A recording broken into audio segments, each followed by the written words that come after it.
Ladies and gentlemen, Elite Heat is back for WrestleMania 39. Our review, our reactions, both nights, right here in this review. Kevin, I want to start off just to let you guys, the listeners, know this won't be our comprehensive, full, I guess, debate because I know that ending, especially, and a couple of other little topics. There's a lot to be said. We're not going to try and rush this and make some, average sort of review. That's coming later this week, Kevin. All right, we're doing a separate show. That's later on. Today, this is just all about running down what, in my opinion, was the best WrestleMania we've seen in years. So, Kevin, over to you. How you doing, pal? Oh, great, pal. Yeah, so pretty much we're gonna talk about every match that happened on both nights, and then we're gonna do like a show later on in the week where we focus on like the 3 or 4 or 5 major points, major talking points, and give them the time they deserve. Um, yeah, no, I'm good. I'm great. I think this is probably the best WrestleMania since 31. I would say was the last time I really thoroughly enjoyed watching a WrestleMania from cover to cover. Mm-hmm. This is what the two-night spectacle could be when done well. But yeah, let's get right to it, pal. So, pal, just before we start, I think we'll do this now. Overall rating, we can do that now. For both nights, how would you rate this? To me, I'll go first. Go ahead. I'd say this was an 8.5, like 8.5 out of 10 sort of WrestleMania. Yeah. It wasn't perfect. There was stuff that wasn't the best. There was some stuff which was questionable. But on the whole, some excellent matches, some really fun moments, incredible entrances, as we'll get to in a minute, and some just stuff that would be really memorable. So yeah, Kevin, over to you. What'd you rate it? Yeah, I give it an 8 out of 10. I think, and match of the night, I'll say this too, I think is McIntyre versus Sheamus versus Gunther. Or match of the weekend, I should say. I don't think anybody's going to top that. That was a 5-star match. And yeah. But yeah, so what would you say is match of the night? Oh, I agree with you. No, the Intercontinental Championship was just incredible. That was one of those matches. You just watch it and go, just wow. And we'll get to that. Yeah, I thought that match was just next level sensational. Absolutely. All right, so they kicked off the show with a nice little narration and a little segment, I guess, if you will, the cold open with Kevin Hart, which I thought was good. And this was Saturday night I'm talking about. So, and then we get right to it. Did John Cena come out first, or did Theory make his entrance first? Because I didn't watch this match. Okay. So basically, Theory comes out. He does his like A-Town Down thing. They get a great camera shot of like the whole arena, which was dope. Like really sick. I also want to say SoFi Stadium. Great turnout both nights. Great crowd both nights. Big shout out. I know some of our friends, Pav, Superkick, the like, are all in attendance for this. Great crowd. But yeah, Theory comes out first. Kevin makes his entrance, and Cena comes out with the Make-A-Wish entrance, which I thought was excellent. That's just Cena to a T, that entrance. So they come out, they do the match, Kevin. If you didn't see this, you didn't really miss much, to be honest. Cena won. Oh, sorry, no, I wish. Sorry, Theory won. Theory won the match. He did some biting of Cena's ear. He did a low blow. There was cheating. Cena looked washed. We'll get to that later in the week.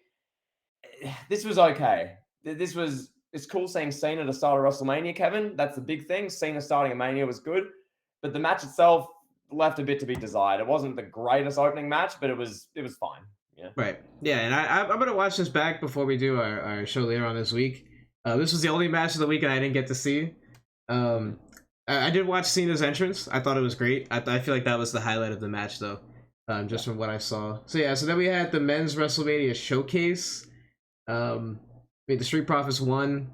Yeah. I didn't catch this whole thing. I saw the ending. So what talk about this one? Yeah, basically this match, I was watching it as we discussed in the preview, thinking, will this be any good? Will this kill the momentum of the show? What is this? This is just filler.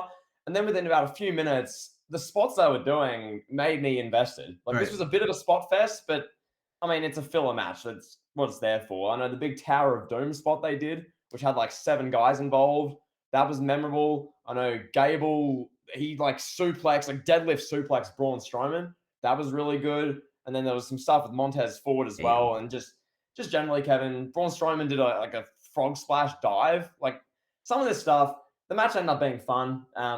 Street Profits won, as you said. You know, fun if you want to see it and you missed it, give it a look. But it's nothing you need to just rush home from work to go watch sort of deal.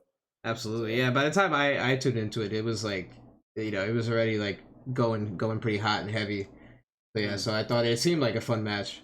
But yeah, so then this is really when I actually was able to tune in, was when like just before these guys made their entrances, that being Seth Rollins and Logan Paul.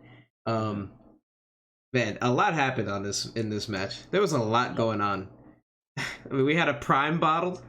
We had a prime bottle make his entrance. Logan Paul descended to the ring on a zip line like he's 97 or 96 Shawn Michaels. Yeah, it was cool entrance, viral moments all across the board. Seth Rollins got a pretty big win.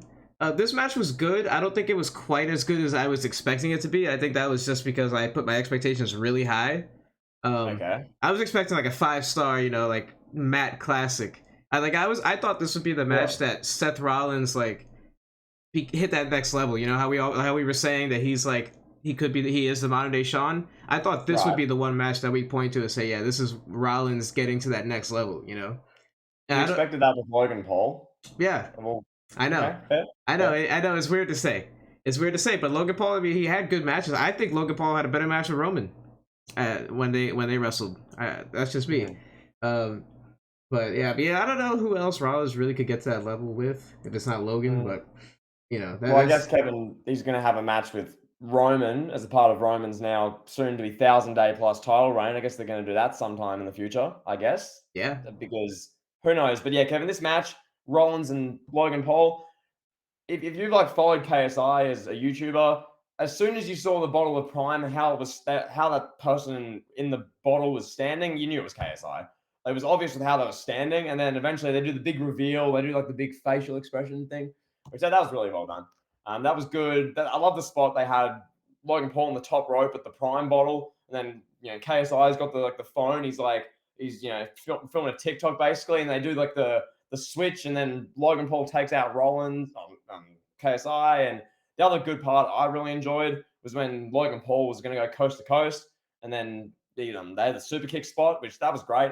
That reminded me of Shawn Michaels quite a bit. That was very HBK sort of spot. He jumps up into a super kick and hits him. So, yeah, I thought it was really good. I gave it 4.5 stars. I didn't expect it to be a 5-star Mac Classic. I thought it would be a really good match, which it was. And I thought this two delivered. I loved the entrances. Seth Rollins was sick as well. What he was wearing, I do not know. Logan Paul was doing coming on the zip line, I thought that was great. And yeah, just a fun WrestleMania match. This was celebrity. This was great in-ring action. It was fun all around. So yeah, he was wearing an old Jeff Jarrett outfit. I saw that circulate around Twitter. But yeah, I think I put too hefty of expectations on this match going in. Yeah. So yeah, I mean, I would say 4.5 stars. It was really good. I expected it to be a really good match. It's Seth Rollins at WrestleMania. It's Logan Paul. It'll be a really good match. I don't think a 5-star God tier classic's fair, but it was good. It was fun. Yeah, probably a little hefty expectations, but I mean, I think Logan Paul is capable of hitting that peak one day. So yeah, then we had the 6-women tag. Trish Stratus, Lita, and Becky Lynch beat Damage Control. I seen some people saying some things on Twitter about Lita that I don't think are fair. I mean, she's not, obviously doesn't look like she did in her prime, but there were some spots there where things were kind of slow moving in ring. We'll just say that. But yeah, Trish Stratus was the highlight for me. Was the highlight of this match. Yeah, Trish Stratus, pal, she still got it, bro. Pal, were you stratified? Yes, I was. No, this was fine. This match, it went for 13, 14 minutes. I thought this match went 5 minutes too long. Yeah, it went for 14 minutes. Yeah, that was my opinion watching it. I get it, you want to showcase each woman involved. There's 6 talented athletes in the match with great work rate. But that's an understatement. I thought it went a bit too long. Did the right team win? I don't really know. I wasn't that invested going into this, but then I saw Trish Stratus come out. I was like, oh my God, she's how old? That was my reaction. I'm like, she hasn't she's not aged, and she's nearly 50. So yeah, match was fine. Once again, I wasn't super into it. I think I gave 3 stars ish. It was fine. It wasn't great, but it wasn't bad. Yeah, it was. I mean, it was solid for me. I don't really have much nothing really stood out for me for this match. I agree with you that it went 5 minutes, about 5-6 minutes too long. Yeah. The only thing is what's next now? That's just my thing. We got some Legends pops and Legends 1. There we go, pal. Kevin, just real quick on that.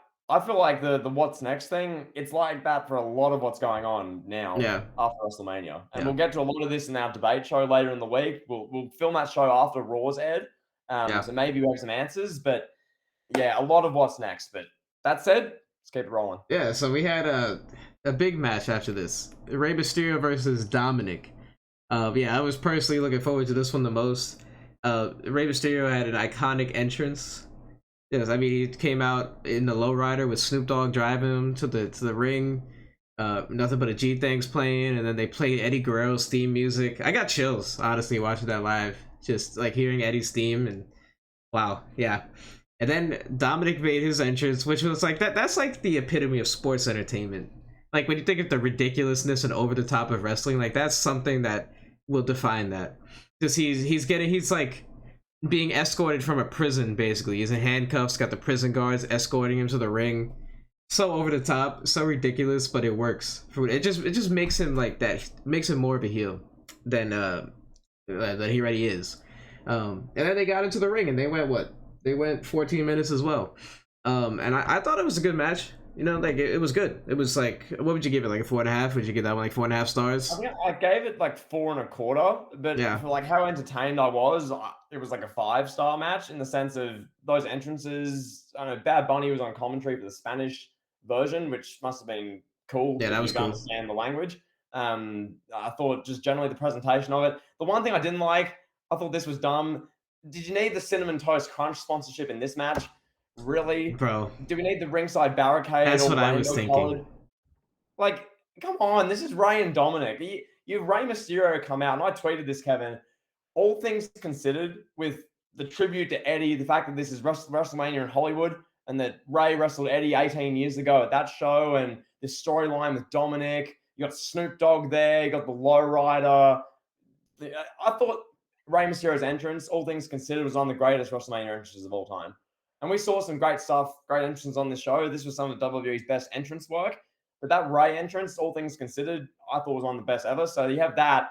And then it's just Cinnamon Toast Crunch rubbish around ringside. But nonetheless, I thought the match was really good. I thought it did what it needed to do. I love the part where Dom throws the drink at Aaliyah. It reminded me of AEW where they throw tequila at children. Oh, Jesus. Yeah, there you go. Jesus. Yeah. No, yeah, this match was fun. I was thinking the same thing. I was like, why is the Cinnamon Toast Crunch like on the ring, on the apron? Like, do we need that right now? Like, we couldn't have that in, like, I don't know, during the any other match, the showcase any match. Other match. Yeah, like, put this on during Cena in theory. Like, we can't, like, why not? Yeah, that'd be. This is in the WrestleMania showcase match. Like, dude, like as Chad Gable's like deadlift suplexing Braun Strowman, have a big piece of Cinnamon Toast Crunch dancing at ringside. Who cares? But no, you do it during Rey and Dominik anyway. Yeah, jeez. That's why Bray Wyatt pulled out of WrestleMania, pal. He didn't want to have to deal with Cinnamon Toast Crunch. More on that later. I've got stuff to say. Anyway, carry on. Yeah, no, I just want to say, so I by the ending here, it kind of caught me off guard a little bit. Like at first, because I was thinking, okay, there's no way that Rey Mysterio, the guy that just got inducted into the Hall of Fame, the certified legend, is gonna win when he doesn't need to. But then I thought about it, I was like, okay, from a storyline perspective, you know, the Dominik ruined Rey's Thanksgiving, Valentine's Day, Christmas. He disrespected him at his Hall of Fame speech. Yeah. You know, Rhea Ripley has been disrespecting him. He told his mom to shut up. Like, a storyline perspective, it makes sense for the babyface to triumph and prevail. So then I thought about it, I was like, yeah, okay, that makes sense. But this story, I think, is far from over. And we're going to see it get settled at a later date. But yeah, I at first I was confused by the ending, but then I thought about it, like, it makes sense. Like, it was a good, wholesome moment, Rey celebrating with his wife and daughter. It was really fun and a good way to cap off the night, I guess you could say. Also, Kevin, so Backlash is in Puerto Rico. Yeah. Correct? Yeah. Are they going to do something like Bad Bunny and Rey Mysterio against Dom and Damian Priest? I think so. I honestly think, with this storyline and who's involved, have that main event Backlash. Why the hell not? Yeah. Because, you know, are you just going to have Roman Reigns wrestling Lashley or something? Like, who gives a stuff? Like, you might as well have, you know, that main event in Puerto Rico. Anyway, carry on. No, I agree. I absolutely agree. Yeah. But they'll do something with it later on.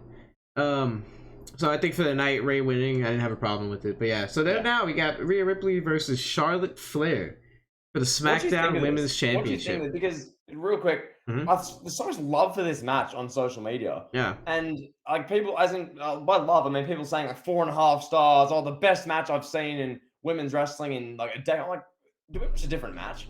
Like That's it was good for the my last thoughts 5-10 exactly. minutes. It was good last 5-10 minutes, no debate there. But the first 10, Charlotte genuinely looked disinterested. I Yeah. don't know whether that was the storyline. She looked like she didn't want to be there. And it was slow. And I'm watching it going, can this pick up, please? And then end up going nearly 25 minutes. We got time this match. And Rhea gets her moment, which is the big thing. Thank you, WWE, for that. And that's the female division's Dave Bautista, Rhea Ripley. Yeah. Had her moment, like another moment. That's awesome. But yeah, I gave this match 3 3/4, and people were giving me backlash. I'm like, 3 3/4 stars is a good rating. It was a good match. Why are you pissy about that? Anyway, Kevin, what were your thoughts? Well, pal, let me ask you, what's the celebration like right now in the Outback, pal? Oh, I mean, out there, we've got some confetti. We got some champagne over here. Got a dingo over there, Kevin. So, yeah, it's all going Is down. Rhea Ripley People playing patty cake with the dingoes, bro? She's going crazy. She's getting mobbed by Australian citizens, pal. She's signing autographs. Never mind, let's not go there. Yeah, you got dingoes literally doing like a Randy Orton out here. Come on! Come on! Like a Randy Orton in St. Louis. Come on! Yeah, babyface Randy Orton in 2013 when he wasn't trying. He's just half-assed. Like, come on. Come on. Anyway, Kevin, your thoughts on this match? Karen. Yeah, I thought it was good. I thought it was good. But I was like you reading the praise, and I messaged you and I was like, I think I watched a different match than everybody else. I know. Because I'm seeing this like best women's match of all time. Like, what? Maybe it is. Maybe, I don't know. I have to go back and rewatch it, I think, after all this praise, because I'm so far off. Both need to. Like you said 3 3/4. I was like 3 stars by the end. Like I was not into it at all. And I think part of a good match is being invested in the outcome. And I wasn't invested in the outcome, and I wasn't invested in the characters going in. Like, yeah, I get it. Rhea Ripley's great. She's the leader of Judgment Day. She's a badass, and she did her part. But what did Charlotte Flair do to build intrigue in this? Just come out and say, I'm the queen, I'm a 12-time, whatever, 14-time champion, I'm Ric Flair's daughter, cheer for me. Like, that's another thing, too. The dynamic was off. Charlotte Flair is the babyface. Rhea Ripley is a heel, but she's a cool heel. But at the same time, she's attached to Dominik, so I guess she's a legitimate heel. Yeah. I thought the wrestling was good. Charlotte Flair is a great in-ring performer. That's her best attribute by far. Rhea Ripley, I think, is at that level now versus like a couple years ago when they wrestled the first time, or even her WrestleMania match at 37. I think she's at a different level now in ring. And yeah, we're gonna talk more about this. But yeah, I mean, Rhea Ripley was the right decision. I think Charlotte looked like she didn't want to be there though, because they weren't main eventing. I think that Nor should they have. But also, one other thing before we move on, I just want to say, yeah, I was similar. I had this match honestly around a 3, but I knew if I put a tweet out, because I was doing star ratings on Twitter, if I put a tweet out saying this is a 3-star match, I'd receive big backlash. And the big thing as well, I saw the bit at the end where Rhea Ripley is like screaming, "My time! It's my..." I like that. I thought that was good. It was like a symbolic little moment. She screams, "My time!" at Charlotte, then does the big riptide off the middle rope. I thought that gave it like half a star to me. So, there you go. Yeah, I mean, Rhea Ripley got the win. She's a big star now, and she should be, at least. Yeah, but no, I that's what I was seeing, though, is that people were like, oh, they were told at the last minute that they weren't going to main event, WWE changed plans. Like, I was seeing that kind of reporting and whatever tweets. So I guess that was it. Or Charlotte didn't want to do the job. Who knows? We don't know. All speculation. And then we had Pat McAfee versus The Miz. I don't want to talk about this. I really don't. Do you? You have anything to say? I'll give a quick, in case you missed it, sort of thing. Basically, The Miz is out there with Snoop Dogg. It's 11 p.m. You got The Miz and Snoop Dogg talking in the ring. Pat McAfee's music hits. Michael Cole orgasms on commentary. McAfee comes down. Miz, you got little balls, little balls, little balls. You got 80,000 people screaming little balls. The Miz is like, I don't got little balls. Snoop Dogg's like, have a match right now. Here's the referee. They do like a few minutes of Pat McAfee punching The Miz. We have a football player at ringside who tackles The Miz. Miz gets pinned. Waste of time, in my opinion. This wasn't necessary. Pat McAfee could have been on commentary. He was at the arena. Anyway, yeah. Yeah. Yeah, we had to There you get go. That's all we need to talk about. This Yeah. doesn't deserve any more discussion, Kevin. Let's move to the main event. Yeah, we had to get the Miz on TV, pal. All right, so now they main evented with the tag team titles, which is I was advocating for when we spoke about this a couple weeks out before WrestleMania, and I would say it delivered. Especially given that we had an ending that was not so favorable for most people at night 2. It was nice to have a generally, I'd say, like a 98% happy ending to night 1. I'm sure there's like 20 people out there that are mad that the Usos lost, but everybody else pretty happy that Owens and Sami Zayn won. And it was a great cap to the storyline. Like, we knew this was coming from like the time we hit Elimination Chamber in Montreal. They set it up perfectly there. Kevin Owens and Sami Zayn reunited, and Cody Rhodes cried for this business, pal. And then here we go. I mean, what did you think of this match? Like, I thought it was good. Like, I'm not gonna say it's the best tag team match I ever seen in my life, but what did you think? I'm curious. I thought it was one of the great tag team matches generally. I think because of the WrestleMania stage, the storyline, some really good talent involved. The Usos are one of the Mount Rushmore tag teams all time. Absolutely. There's no debate there. I think really, you look at Mount Rushmore, we can discuss this later date in more depth. I think you're looking at the Usos, I'd say the Hardys, the Dudleys, then you can say Edge and Christian, or maybe like the New Day or the Legion of Doom. There's a debate to be had. We can do that another time. But yeah, the Usos. I think the Road Warriors got to be there. I think so. Yeah, the Usos objectively Mount Rushmore team. They deserve this moment. It was really good. I think I gave this 5 stars on Twitter. If I had to go back, I'd say it was like 4.5 or 4.75. I think it was a 5-star. Yeah, because a 5-star match was Gunther and the triple threat match on night 2. This Absolutely. was like a 4.5, 4.75. But that's still an excellent match. Enjoyable, fun. The story that needed to be told got told, and there was a satisfying ending, unlike on night 2. So there you go, pal. Yeah. Could have said better myself. The action was this one was one that you couldn't blink. There was so much action. So much storytelling. For me, this is what I think of when I think of a good in-ring story being told. And it was really good. It was just go back and watch it if you haven't. Honestly, if you haven't seen it, you want to. But like I would say this: if you're gonna watch one match from night 1, I would say go back and watch the main event. I think go back and watch Rey Mysterio's entrance. But I would say go back and watch night 1. I think that's the match that we're gonna look back on in 10, 15 years. And we're gonna say, yeah, that was great. Yeah. I don't think Rey and Dominik hit to that level as it could have. I think there was a lot of gimmicky stuff, which we'll get into later on. But yeah. So, pal, one moment. I just want to admit to being badly wrong on a take here while we're here. Yeah. I made the take that Cena in theory was a legit main event contender and should have main evented. Thank God it didn't. Yeah. That would have been an awful ending because, as we'll discuss later on in our debate show, Cena's kind of either limited due to Hollywood commitments, and they're telling him not to really put his body on the line much, or he's washed. And that would have been an awful way to end WrestleMania. So thank you for not listening to me, WWE. Thank you very much. Really good ending. Fun main event for night 1. There you go. I saw some rumors on the internet about Cena, which we'll talk about. We'll talk about. I know we already plugged that future so many times. Now we have to deliver, pal. Big expectations, pal. No, that's going to feature like a 50-minute debate on the night 2 main event. Anyway, we move. Let's move to night 2. So Kevin, real quick, night 1. I gave night 1 about an 8 or an 8.5. Enjoyable night, fun night of wrestling. Not really many bad points or low points. So WWE did a good job, in my opinion. Yeah, I thought it was great. 8 out of 10. For me, the highlight was Rey Mysterio's entrance. And just Rey and Dominik. That was the highlight for me overall. Yeah. So night 2. So going into this, I think if you look at the card, I think that most people say night 2 is a better card. I think overall. But it didn't feel that way when it all played out. It still felt like night 1 was still the better card. I don't know. There was just a lot of meh, like in the middle, in the middle of the card. Like, yeah, we had the great match with Gunther and Sheamus and McIntyre. That was great. But like the Brock match, it kind of ended abruptly, which we'll have to lead into with that.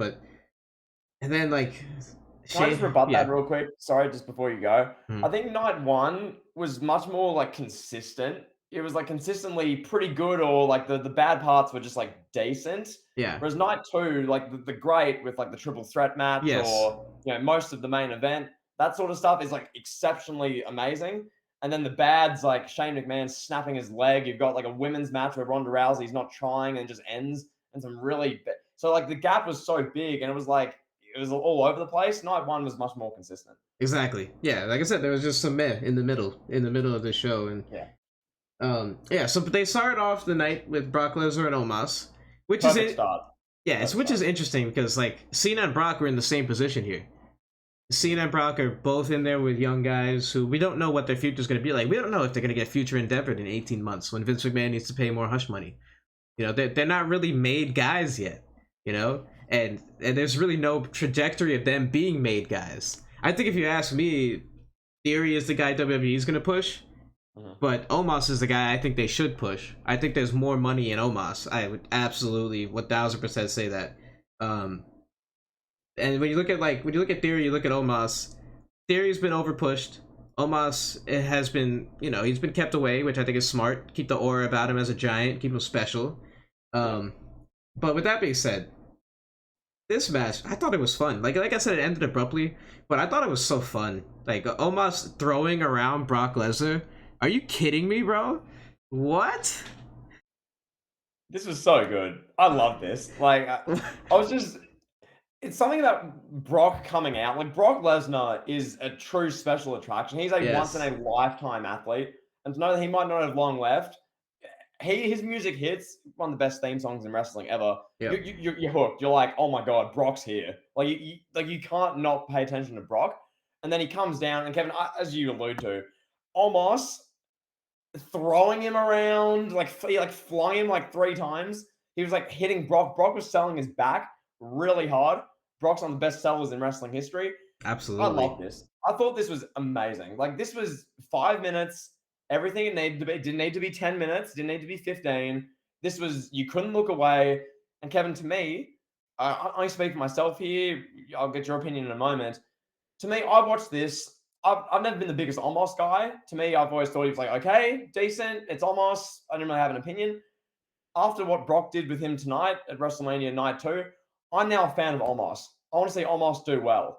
And that's a massive cab off everyone involved with this. Brock did a great job. I'm now more invested in Omos because of this. I now like Omos. I'm interested in Omos. So WWE nailed this in that regard. absolutely. Yeah, for me, like one thing I'll say, when I say abruptly, I just mean like, okay, Brock gets an F5 and it's over. It's like, Yeah. we didn't get like any false finish or any drama. Like I didn't want Yeah. this to be like 12 minutes, but I do. Brock Lesnar gave Omos more than enough offense, more than he needed to, more than he Omos probably deserves at this stage, being so green. Brock Lesnar was extremely generous with him. This was like a throwback Super Cena match where Omos is just beating up Brock, and then Brock just does the babyface comeback, pal. 3 suplexes, F5, 1, 2, 3. He's on a plane to wherever, Canada, wherever he lives. And I thought it was perfect. Like for anybody that wanted to see Omos win, like what is that? That No, would no. Brock needs a win. Yeah, that At this wouldn't do point. anything for him. If Omos won, that everybody would be like, "What? Why did this guy that I've never heard of beat Brock Lesnar? Like what? Yeah. Like, yeah. I don't know. Yeah, we're gonna talk about Cena in theory, so I'm not gonna get Yeah. into that. I was No, gonna just ask one you. more thing with that Brock and Omos Yeah. match. I just thought all round, just so much fun. This was the best. Like, I'll call them like big guy matches. You know what I'm talking about here. These like Yes. 5 minute, like just big dudes bashing each other matches. This was the best one since Goldberg and Brock at WrestleMania 33, in my opinion. Because the Lashley and Brock ones, every match I've been left feeling disappointed. Yes. Or like, oh, they could have done this, or oh, they should have done this, or like Brock and Drew McIntyre was like fine. But like with this, I was satisfied at the end of the match. We saw a few minutes of Brock getting thrown around. They didn't overdo it. And then Brock hit 3 suplexes on a 7'3" humongous African, and then F5'd him and pinned him. That's all this needed to be. It was fun. It was entertaining. Brock got the win, and we move on with the show. Yeah. Exactly. So yeah, then we have the women's WrestleMania Showcase Fatal 4-Way Tag Yeah. match. Yeah. The only thing to say about this is that Ronda Rousey literally did nothing the whole match. And then she just comes in and she put what, Liv Morgan? Was it Liv Morgan she put in the arm breaker? No, it was Shotzi. She put Shotzi Blackheart in the arm breaker, like, and just that Shotzi tapped out and that's it. Ronda and Shayna win. I mean, the fact, like, this was probably a negotiation tactic, I guess. Like, Ronda was like, all right, if you're not gonna have me main event against Charlotte or against Bianca or whoever, then I'm gonna win this tag match and I'm not gonna do a damn thing for you. So this was clear, like a clear disconnect between the office and the talent. A talent that probably thinks she's more important and more valuable than she is at this stage in the game. I don't want to just come out and say that Ronda Rousey is washed, but she's not at her peak.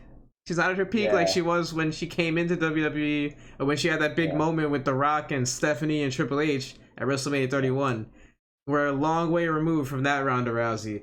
But yeah, I don't really want to say much more about this. So this match, I'll be quick with this. This match sucked. This was bad. Yeah. Liv Morgan tried her best. Yeah. I'll be honest. If you watch this match, Liv Morgan tried. Damn it, she was doing a few of like Jericho's moves, like the code break or like flying off the rope. She was doing some of that. She tried her best. Natalya did a double sharpshooter. I'm sick to death of that spot. We've seen that for that many years. I don't care. And then all of a sudden, Shayna Baszler and Ronda tag in after like 8 minutes. Shayna's shoe is off. She's like hobbling. I don't know what the hell happened there. And then Ronda Rousey just, like, Shotzi's just laid out in the middle of the ring. Ronda just goes, ha ha ha, armbar, and just won. And you left there thinking, what the hell was that? Yeah. What was the point? Why did that need to happen? Like, Kevin, I know negotiation. I think you touched on it perfectly. Something with the office. There's a lot of behind the scenes crap clearly happening with Ronda. There's stuff going on there.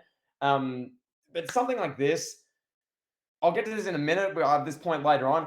But how Bobby Lashley, his only spot at WrestleMania was standing with the trophy for 10 seconds, and that was it. And LA Knight didn't get a WrestleMania spot, but we had to deal with this rubbish. I don't know. Can I say this real quick before we move on?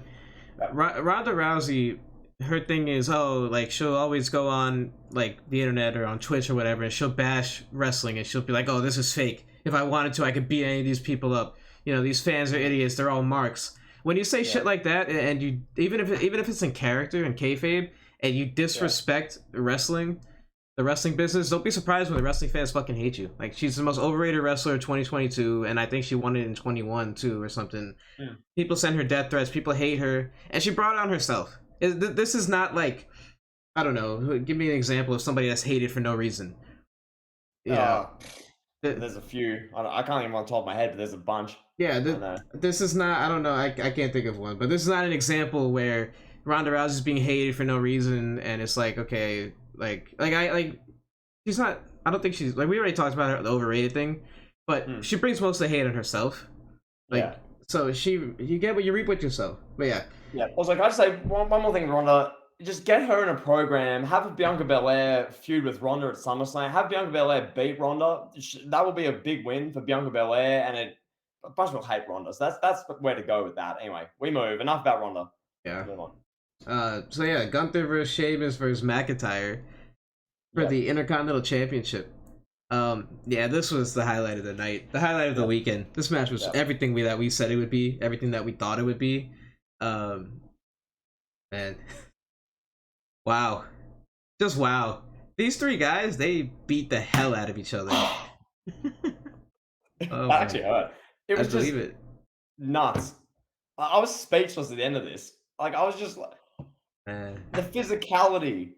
Kevin, this felt like a world championship match, but it's the IC title, which is what I loved about this. This was so physical. This was so intense. It went for about 15 minutes, and you could not look away. I loved it universally. Pretty much everyone loved it. This was one of the all-time great WrestleMania matches. This, as far as the IC title of WrestleMania, do you compare to Steamboat Savage or the ladder match from WrestleMania 10? It's on that same sort of tier. It's a 5-star match, objectively. How you rank them, that's up to you, whatever. But objectively speaking, it was a phenomenal just showcase of all these three guys. Incredible. There's not much more, like, phenomenal. You know what I want to see Brock Lesnar do post WrestleMania is challenge Gunther for the IC title. Oh yeah. I want to see a babyface Brock Lesnar going for the Intercontinental title. Roman Reigns is not going to be around for most of the summer, so have Brock and Gunther feud for the IC title. Make that the most important title feud in the company. Like, why not? Oh yeah. Why not? Hell yeah.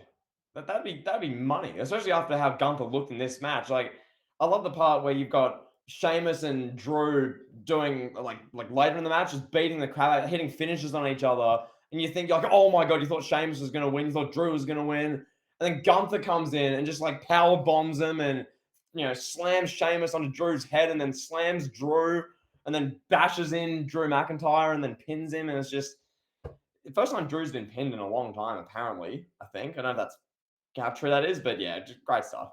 Great stuff. Absolutely. Absolutely, pal. I love the finishing spot too, where he got the powerbomb Sheamus on top of McIntyre. It's like, oh man, that's a strong guy to take that. Jesus, McIntyre, strong guy.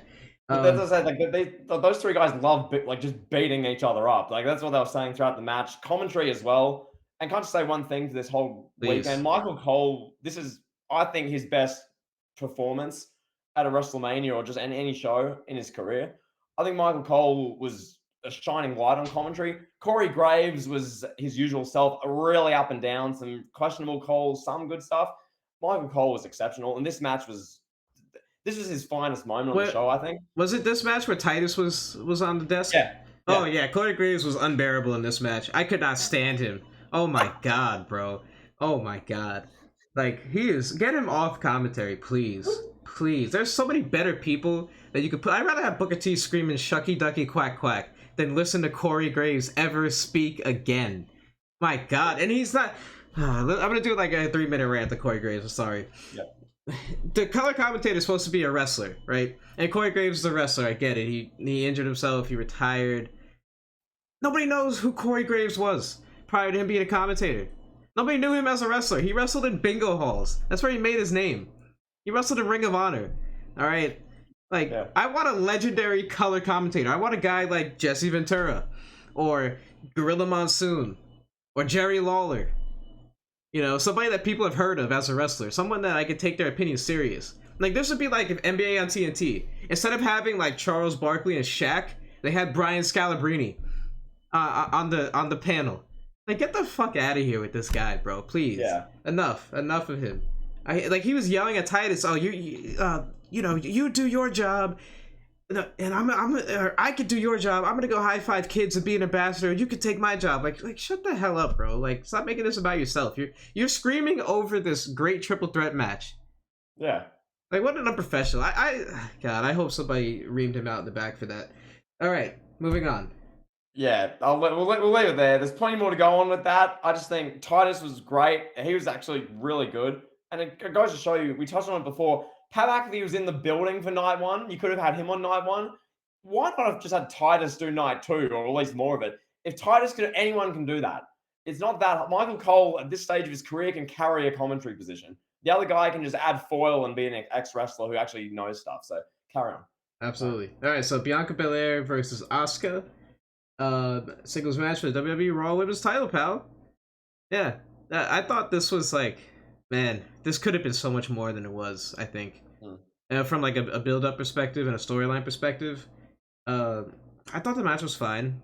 I wouldn't say it was like fantastic match, but Bianca, this was like a showcase for Bianca. And I think that's all it needed to be. It showcased why she's the top woman right now in WWE, why she's the flagship. From an in-ring standpoint, she's head and shoulders above everybody right now. Just from an athleticism standpoint, from a believability standpoint. Yep. But we're hitting that point now where she's kind of like the female Super Cena. She's year-long title run, no challenges in sight, and she's being literally portrayed as Cena. Unbelievably strong, freakish strength. We saw that with the ending. She just like literally does a deep squat with Asuka on top of her, comes all the way up. That is damn hard to do. And just does the KOD to Asuka at the ending. Like, that was crazy. Power game is incredible. That's nuts. The entrance was, a real feel-good entrance. You got like the beautiful entrance, dancing, the gymnastics, all that. So she's basically the female version of Cena, which is hats off. Cena's one of the best ever, so it's a good comparison. And in my opinion, Rhea Ripley's the Dave Bautista. So hopefully they clash next WrestleMania or a big show. And that can be epic. But this was all it needed to be. Showcase of Bianca. Asuka was sort of just the great female wrestler to help put over Belair. Yeah. And Asuka looks tiny next to Bianca Belair too. That was like one thing I just couldn't take out of my brain when I was watching this match.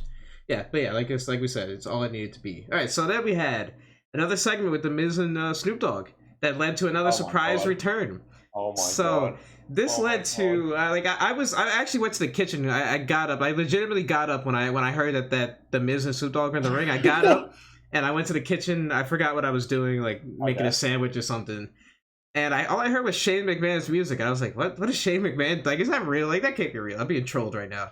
So I run back to the TV, and like, oh, here's Vince McMahon's 53-year-old son marching his way down to the ring. Like, why? Like, why is this here? One, Yeah. like, do we Yeah. need this? Okay, cool. We're doing this segment with the Miz, but then Shane McMahon decided, in a very touching manner, he decided to Oh pay no. tribute to Oh his no. father, who is now going to be the chairman again after WWE sold to Endeavor.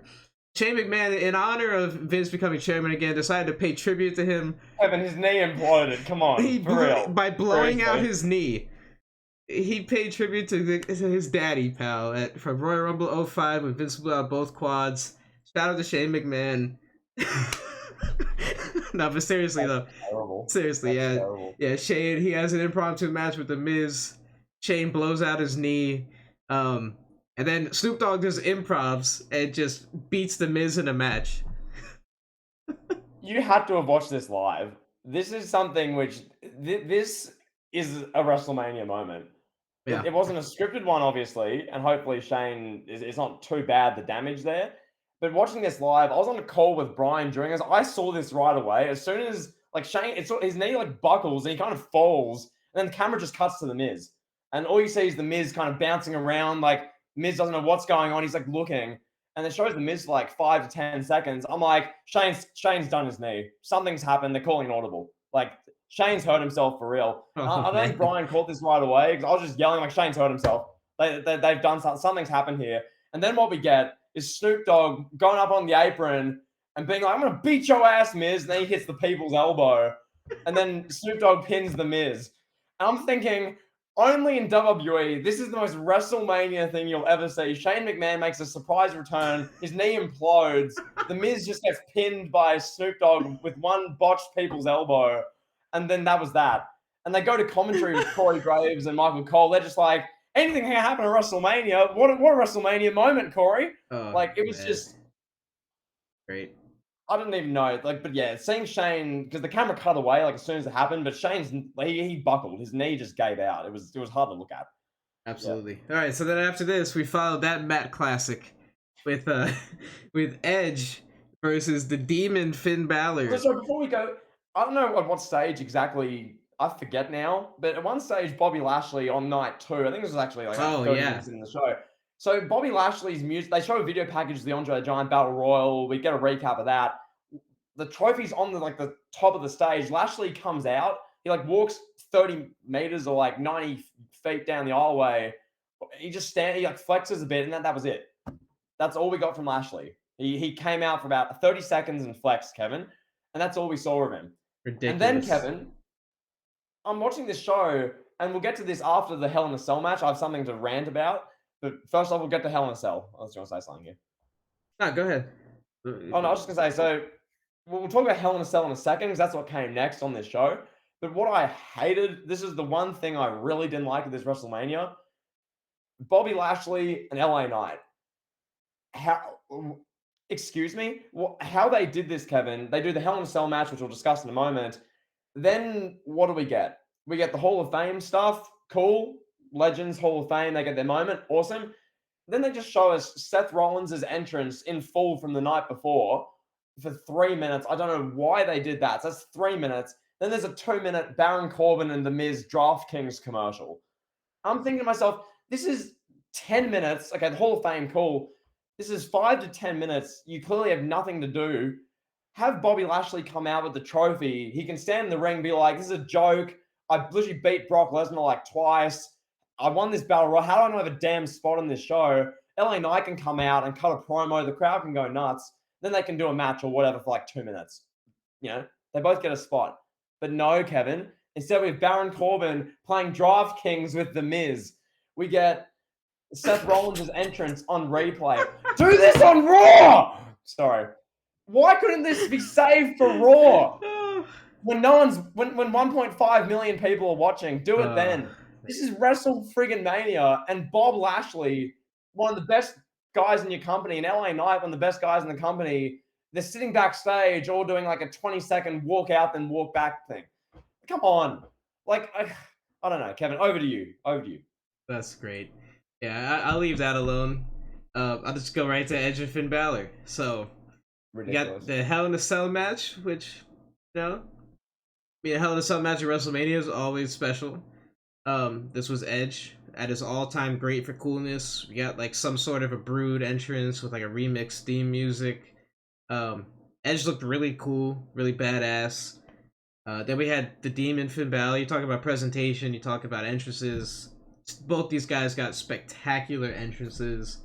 Then they had an 18-minute match, which, for all intents and purposes and for what it was, I thought was really good. Like, I think they have good chemistry. And Edge is an all-time great. Edge can get a good match out of me or you if you wanted to, Yeah. But Finn Balor is no slouch in ring, and I think these two guys, they mesh really well. It's just like, for me, like, this is great. Like, I know Edge handpicked Finn Balor because he wanted to work with him, but it's just, for me, like, Finn Balor, he's not really a top guy. He's not a featured guy, so it's from an investment standpoint, it's a little hard to get invested. I saw a lot of people complaining that the Demon didn't need to lose, and they killed the Demon. Good. The Demon sucks. Anyway, carry on. Yeah, like, he's what, we're 8 years removed now from when he won the Universal title. Okay, like, he's 40 years old, 43, whatever. He's 43. Yeah, like, he's not. It's not like this is Omos or Austin Theory. Finn Balor is like where he's supposed to be. He's like a mid-card guy, and Edge is elevating him because Edge wanted to work with him. Like, if Edge wasn't there wanting to work with him, Finn Balor probably wouldn't have been in a featured match on this show. It is what it is. So Edge won. It was the right call. He's a Hall of Famer, a legend, a top 15 guy. He's done it all, and this was another big moment for him. And shout out to both these guys. They did the best they could. What did you think of this match? I thought this match was supposed to be like 5 minutes longer. But then Finn Balor got busted open with the ladder spot, which basically, if you didn't see it, Edge gets the ladder from under the ring, gets in the ring, and like throws the ladder at Fergal, and like it hit him like smack bang like that, like one of the ladder bits. So they camera cuts away. They're showing Edge. They're showing a stadium shot. Once again, Kevin Dunn. This is about 15 minutes after Shane McMahon's blown out his knee. The production crew is freaking out. They're showing Edge. They're trying not to show the ringside medical team like trying to patch up Balor urgently because you saw like blood all over the canvas from this, like when they actually showed the map like a few minutes later. But nonetheless, but shout out to Fergal. I'm obviously not a Finn Balor fan. I never have been. I always thought he's a mid-carder at best. I don't really care about the guy. I don't find him interesting. But the Demon entrance was great, and hats off to him for that. He's probably concussed. He was busted open from that ladder spot. He still fought through the next like 5 to 7 minutes, hit a cool like dive off the cell bit through the table, did some good spots, and they finish off what was a pretty good match, and what in reality is probably Edge's final WrestleMania match. So, yeah, hats off to Fergal for that. Entrances are incredible. Edge's Brood entrance, if you missed it, go and watch it. He's got the mask. He comes up. He has like the wings. Phenomenal. There's fire everywhere. People in the stadium, I saw on Twitter, were saying that's probably the coolest thing they've ever seen live. So special entrance. Balor's was okay. He had that like purple mist paint, and he's like spraying, and they're doing slow-mo like this with like Fergal, and you got like Demon Carnage paint. There's like purple spray, and it's like, okay, on your Fergal. So yeah, Edge wins. Concerto. 1, 2, 3. There you go. Yeah, great sequence to end it. And yeah, I mean, this is Edge's final WrestleMania. Yeah, thanks for the memories. Shout out to Edge. Thanks for him, man. He made my childhood special. Growing up, loving to hate Edge, or hating Edge, and then learning to love to hate him as an adult, and being a real big fan of him, realizing why he was so great, and why I hated him so much as a kid. So Edge is one of those guys that, there's only one. He's a one of one. So yeah. And one more thing with him. Of all the wrestlers who've made comebacks in the past few years and had one last runs, Edge has had the best run of any of these guys for how his career came to an end too soon in 2011 and all he went through to get back. His 2020 through now has been absolutely phenomenal. He's worked with all the guys you want to see him work with. He's had some awesome matches, some great segments, some amazing entrances. It's been everything you could want from a return. So hats off to Adam Copeland. Thanks for everything. Even if there's like one or two more matches left, just on behalf of myself, Elite Heat, and just the fan base in general, thank you, Edge. Absolutely. All right, so it's main event time. How do we want to do this? I think we'll just be objective with the review of the match. We'll discuss what happened with the ending, and then we'll sort of leave it there. Yeah. This was now about an hour and a half ago. I've calmed down a bit. I'm not really thinking about it as much right now. But we'll get to this later in the week, Kevin. But nonetheless, WrestleMania main event, Roman Reigns, Cody Rhodes, undisputed Universal WWE Heavyweight World Championship, whatever it's being called. I'm throwing to you, Kevin. Talk to us. All right, I'll do like Chris Paul at the Kardashian household, pal. I'm gonna dunk it home on this one, pal. All right. So now, Roman Reigns versus Cody Rhodes. You got Paul Heyman, Solo Sikoa at ringside. Yeah, but there was a ton of fuckery in this match. You know, I'm not a big fan of fuckery, especially in WrestleMania main events. Like, I'm gonna keep calm too. Yeah. I hate that shit in WrestleMania main events.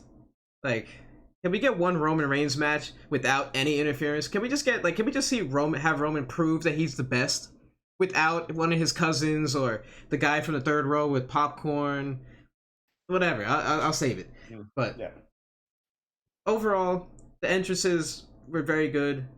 Somebody came out, was playing the piano for the intro of Roman's theme. Very cool. Cody's entrance was great. The pyro's great. That was so loud, deafening. Cody Rhodes looked like a big star.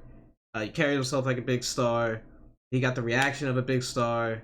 So did Roman. And this was like, it felt surreal watching this because we've been watching past like 7, 8 years in a row with WrestleMania 32 lackluster main events aside from a pretty good triple threat match. Other than that, lackluster main events. So it was refreshing to be invested in a WrestleMania main event and to be like get the goosebumps and thinking like, wow, this is cool. Like feel like a kid again. So that was great. I thought in ring this was everything that we thought it would be. Yeah. You know, the storytelling was there. Cody's on another level compared to like what he was, you know, back in the day and even in AEW. But what did you think? I'll save all the stuff at the ending and the fallout. We'll save that. But what I thought on the night, it was a phenomenal main event. I loved it. I thought the match, everything about it was really well done. I was noticing little things like early on, Heyman was like talking to Reigns went to ringside. Heyman was like lecturing him on like what to do. That has not really happened in Roman Reigns title matches in that form. Reigns' facial expressions were different during his entrance. He's a bit more joking around, but he was like locked in the whole time. I thought that was interesting. I thought Sikoa being at ringside was interesting. Just Sikoa. Little stuff I was like watching for. The match itself, Cody's presentation is just phenomenal. That's the big takeaway I had. Cody on this stage fit right in, and I thought outside of the ending WWE booked, he was booked perfectly in this match. I thought the only thing that would have made this match better was Kevin. Look, I'll say this. Once the Usos and Sami Zayn and Kevin Owens did their bit, Owens hits his finisher, Zayn hits his finisher, Cody just hits a couple of crossroads, pins him. That is the storyline. That is everything you need. A fitting ending, an incredible run. That's the moment. They didn't do it. Instead, Sikoa randomly comes out of nowhere after being ejected 15 minutes prior for whipping Cody with a belt. He Samoan spikes Cody and Reigns just spears him and wins. And the whole crowd, everyone was like a bit like, oh, what? They ended it like that? There was a bit of like a what? Huh? Yeah, everyone's gathering their thoughts. Sorry? Yeah, it was like a confusion. Yeah. Because, Kevin, the way they built this, and I'll throw to you in a second, you're watching the match, and I mentioned that moment with Sami Zayn, Owens, and the Usos. That was the big moment where I'm like, Cody's not losing from here. Like, it was really building up that way, as if Cody just takes one more big move and he's going to do it. It was like, it felt like he was about to get over the top. and then it all came crumbling down because of more outside interference in a Reigns match. The reign of terror has begun, pal. So yeah, over to you. What are your thoughts? I'll play devil's advocate here for a moment. Yeah. So the Cody and Roman storyline didn't really get time to breathe. It was just like, okay, here's, we got 3 weeks of TV. Cody's gonna carry this. The focus clearly was on the bloodline and the Sami Zayn stuff. That was the focus of the company, right? Mm-hmm. Now with the way the match ended, which is old school textbook heel tactics, the heel cheats to win. What happens? People are mad. You're mad. A lot of people are mad, and the audience are mad. That's the reaction you want. Now, Cody, they can build an organic storyline, but that's where things will get tricky because we might see those promos where Cody's like, "Oh my God, I need to win this for my father." That opens the door for those kind of promos and segments. But if done right, you could go from here and build a nice storyline where Cody and Roman, they get to tell this good story that they could take their time, tell a good 3, 4, 5 month storyline, and pay it off at SummerSlam. They could do that. Whether that'll happen, which is probably what they're gonna do. Like all things considered, we'll remove ourselves. Well, I will from the immediate WTF of how they ended that match. What they're gonna do, and I predicted this in the preview. They have the Usos lose, Roman wins.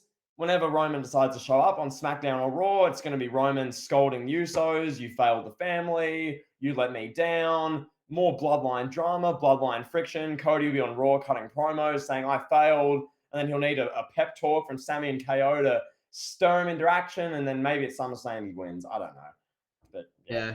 Well, yeah, I mean, my initial reaction, I was pretty happy that Roman won. I just, I don't know, wasn't into it watching Cody win. So which we won't go into depth here. That stuns me. Yeah. Having watched the match we watched, for you to say you feel that way stuns me. But yeah, it's all good. Is what it is. So yeah, like I thought it was good, a good ending for me. I know I'm in the minority at whatever. So Roman's just he's on another level. Cody is on another level. Yeah, you couldn't go wrong either way. It is what it is what it is. That's the decision WWE made. But Kevin, it's just 2018. We've seen this before. We've seen this movie. It's obvious who the heir to the throne is. Get the title on him. Do it at WrestleMania. No, we'll just do it 5 months later when even less people care. And it's like, okay, well, that's your loss. The moment was here. SummerSlam's nowhere near as big. I know it's in Detroit this year, but this is WrestleMania in Hollywood. This was the stage, the moment. I'm sure when they give Cody the title at SummerSlam and Reigns has passed the magical 1,000-day number, Kevin, the reign's so much better because the number is 4 digits instead of 3. I'm sure then once it's an official reign of terror, we'll all be like, oh, yay, Cody won. But tonight was the night. This was the moment to do it. It's not going to feel nearly the same when he does it at SummerSlam. So, yeah, well done, Triple H, dickhead. Thank you. There you go. And then Cody would cut one good promo in July, and you'll be like, yeah, no, Cody needs to win a SummerSlam. I'm all behind it. So, yeah, well, Kevin, this is the thing. Maybe a month before, in May sometime, he cuts a promo on par with the Go-Go promo where he's crying about his mixed-race child. And then we're going to go, okay, nah, I'm done. Cody can't win. That's the risk you run. Yeah. 5 more months for Cody to cut one promo that ends his main event momentum. Yeah, I'm hoping that Triple H and all the powers that be are like, hey, bro, don't be crying over mid-carders. Cody needs to lose. He hasn't lost yet. Clowns on Twitter. Morons. Anyway. Yeah, I'll just say this, too. Yep. The main reason, like, I always go back for me when it comes to Cody, I just can't see him as a main event guy, as the top guy. Okay. Like, I know he's the best thing that we had. I get that, but... You see Drew McIntyre as the top guy? As the top guy? Well, no, in WrestleMania 36, were you like, oh, he did 3MB 6 years ago, I just can't see him as the top guy. Like, was that your stance, or are you different with Cody? Like... I was indifferent with McIntyre. I didn't really care. I just didn't care if he won. Like, honestly, okay. Like, McIntyre wins, like, that's great, Okay. But, I don't know, it's different with Cody. Because Cody has more fanfare. Cody has more hype. And Cody's probably better than McIntyre. Too. So, That's probably part of it, but yeah, I guess we could. Real quick, does Roman Reigns need another WrestleMania standing tall, holding titles and the show? No, they got it. We'll discuss yeah, this in a whole podcast. This is a podcast worth of discussion, but yeah. They have to end this reign at some point. It's got to end at some point before, like at or before WrestleMania 40. Yeah. That's too long. They've effed it. It needed to end tonight, and it has. Anyway, I'm saving a lot of this. Holding, breathe, Jimmy, breathe. All right, pal. Any closing thoughts on night 2?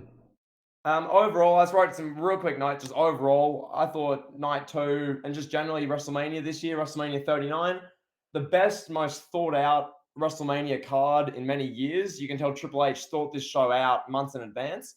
Unlike other years, Kevin, where Vince McMahon throws it together on 3 hours sleep in the middle of March, this show was actually thought out months in advance. The rest of my notes just about Reigns and Cody, which we'll save for Thursday. So, overall, really enjoyed it. This was everything WrestleMania needs to be. Celebrities, a great, incredible stage, fun moments, some amazing matches. By far the best two-night WrestleMania. In my opinion, the best WrestleMania since 28. And WWE, thank you for the entertainment this weekend. It's been great fun. We'll see in months and years down the line, did they make the right decision? Did they make the wrong decision? That's going to all play out. But all in all, Kevin, that's my thoughts. What do you think? Yeah, I thought it was good. I think I gotta give it to night 1 still, being the overall better show. I give night 2 like a 7 out of 10.